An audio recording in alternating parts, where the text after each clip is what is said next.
کہ حالیہ وبا ایک طرف پوری دنیا میں بلا بن کر ابھر رہی ہے. دنیا میں اب تک 22.5 لاکھ لوگ بیمار اور 1,60,000 فوت ہو چکے ہیں. لیکن دوسری طرف یہ زمین اور انسانیت کی سب سے بڑی موسم بن کر بھی ابھر رہی ہے. اس وبا کی وجہ سے کرۂ ارض کا پولوشن لیول 50% نیچے آ گیا ہے. اور اب اگر کوئی شخص چاند پر کھڑا ہو کر زمین کی طرف دیکھے تو وہ دوربین کے بغیر 7 بر اعظموں کو الگ الگ دیکھ سکتا ہے. وہ زمین کی حرکت بھی نوٹ کر سکتا ہے اور سوتے جاگتے شہروں کا اندازہ بھی کر سکتا ہے. یہ وبا اور گلوبل لاک ڈاؤن زمین کو 19ویں صدی میں لے گیا ہے. فضا دھل گئی ہے اور ہواؤں میں سبزے کی مہک واپس آ چکی ہے. اور یہ کوئی چھوٹا معجزہ نہیں ہے. آپ یہ جان کر حیران ہوں گے کہ دنیا میں پچھلے 1 مہینے میں اموات کی شرح میں 70% کمی آ گئی ہے. کیونکہ دنیا میں موت کی 10 بڑی وجوہات ہیں. دل کے امراض، کینسر، ایکسیڈنٹس، سانس کی بیماریاں، دورے، الزائمر، شوگر، انفلوئنزا، گردوں کے امراض اور خودکشی. 2019 میں ان 10 وجوہات سے 7,52,00,000 لوگ فوت ہوئے. ان میں سے آدھے بزرگ تھے. کرۂ ارض پر روز 1.5 لاکھ لوگ مرتے ہیں. لیکن پھر یہ وبا آئی اور شرح اموات میں کمی آ گئی. اموات میں کمی کی اب تک کی 3 بڑی وجوہات سامنے آئی ہیں. پہلی وجہ پولوشن ہے. خودکشی اور ایکسیڈنٹس کے علاوہ اموات کی باقی 8 وجوہات کے پیچھے ماحولیاتی آلودگی تھی. گاڑیاں، فیکٹریوں کا دھواں، گلاس ہاؤس ایفیکٹ، 7.5 ارب لوگوں کی روزانہ موومنٹ اور جنگلوں کی کمی نے فضا میں آلودگی پھیلا رکھی تھی. یہ آلودگی سانس کے ذریعے ہمارے جسم میں داخل ہوتی تھی اور ہم بیمار ہوتے چلے جاتے تھے.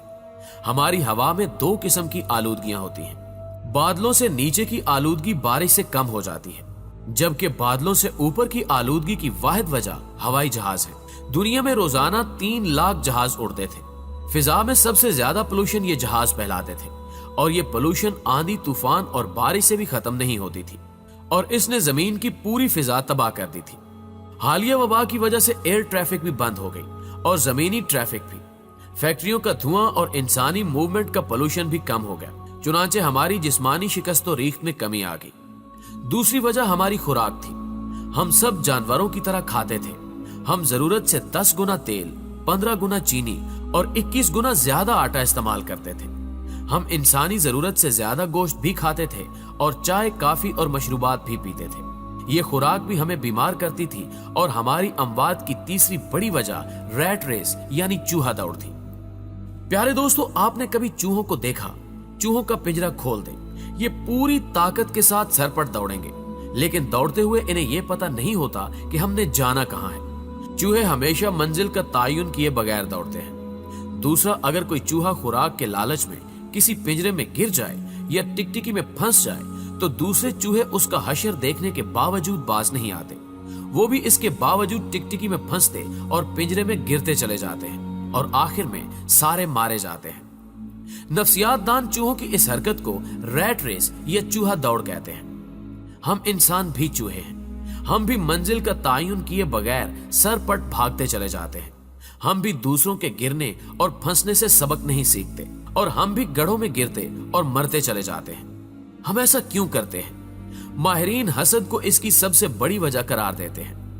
حسد انسان کا سب سے بڑا جذبہ ہے. ہم دوسروں کو جلانے اور چڑھانے کے لیے پھانسی تک چڑھ جاتے ہیں. یہ ریٹ ریس، یہ حسد اموات کی تیسری بڑی وجہ تھی.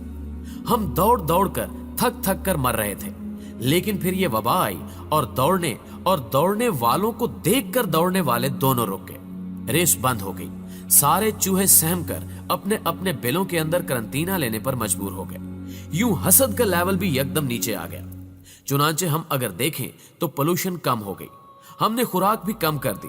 چائے خانے، کافی ہاؤسز، بیکریاں، ریسٹورانٹ اور شراب خانے بند ہونے کی وجہ سے لوگ گھروں کا کھانا بھی کھانے لگے اور ہم نے ایک دوسرے سے حسد کرنا بھی بند کر دیا. کیونکہ محل والا ہو یا کوٹھڑی والا، دونوں اندر بند ہیں. بڑی گاڑی بھی گیراج سے باہر نہیں نکل رہی اور چھوٹی گاڑی بھی گلی میں کھڑی ہے. لہٰذا کون کس سے حسد کرے گا؟ کون کس سے جالس ہوگا؟ اس دوران 2 اور چیزیں بھی ہوئی. ہمارے دماغوں پر دفتروں اور کام کا سٹریس بھی تھا. ہم مانے یا نہ مانے، ہم اس دباؤ کے نیچے بھی روز کچلے جاتے تھے. آپ ڈیٹا نکال کر دیکھ لیجیے. دنیا میں سب سے زیادہ ہارٹ اٹیکس سوموار کی صبح کو ہوتے ہیں. کیونکہ چھٹی گزارنے کے بعد کام کے خیال سے ہی لوگوں کے دل میں ہول اٹھتے تھے. یہ دفتر جاتے جاتے راستے میں انتقال کر جاتے تھے. دوسرا سماجی نفسا نفسی ہمیں چیریٹی اور فلاح سے دور لے گئی تھی. انسان کے درد سے ناواقف ہو گیا تھا. اور یہ حقیقت ہے کہ انسان جب کسی دوسرے انسان کی مدد کرتا ہے تو اس کی قوت مدافعت میں اضافہ ہو جاتا ہے. یہ اندر سے مضبوط ہو جاتا ہے. اس وبا نے ہمیں کام اور دفتر کے سٹریس سے بھی نکال دیا اور ہمیں دوسرے انسانوں کے قریب بھی لے آئی. چنانچہ دنیا میں شرح اموات کم ہو گئی اور یہ وبا کا ہم پر بہت بڑا احسان ہے. دنیا یقیناً جلد یا بدیر اس وبا کے خطرے سے نکل آئے گی. ہم انسان لاکھوں سال سے ہر قسم کی وبا، ہر قسم کی آزمائش کا مقابلہ کرتے آ رہے ہیں. دنیا میں ایک ایسا وقت بھی آیا تھا جب کرۂ ارض پر صرف 2000 لوگ باقی رہ گئے تھے، لیکن ہم انسان دوبارہ 2000 سے 7.5 ارب ہو گئے ہیں. ہم انشاءاللہ اس وبا کو بھی شکست دے دیں گے. لیکن اس وبا کے بعد اقوام متحدہ کو پوری دنیا سے ایک global lockdown charter sign کروانا چاہیے. اس چارٹر کے مطابق پوری دنیا 3 ماہ بعد ایک ہفتے کے لیے لاک ڈاؤن کر دی جائے. دنیا کے تمام ایئرپورٹس، بندرگاہیں، روڈز، ریلوے اسٹیشنز، دفتر، فیکٹریاں، سکول، پارکس، مارکیٹیں اور میٹنگز بند کر دی جائیں. انسان جہاں ہو وہیں روک دیا جائے. ریسٹورانٹس، بیکریاں اور چائے خانے بھی بند کر دیے جائیں اور موبائل فونز، انٹرنیٹ، ٹیلی ویژن، ریڈیو اور اخبارات بھی. یہ سہ-ماہی لاک ڈاؤن اس کرۂ ارض کو ایک بار پھر چارج کر دے گا اور یہ زمین رہنے کے قابل ہو جائے گی. ورنہ اگلا کرونا سپر پاور ثابت ہوگا اور یہ دنیا کی آبادی کو ایک بار پھر 7.5 ارب سے 2000 پر لے جائے گا اور انسان ایک بار پھر پتھر کے دور سے زندگی سٹارٹ کرنے پر مجبور ہو جائے گا.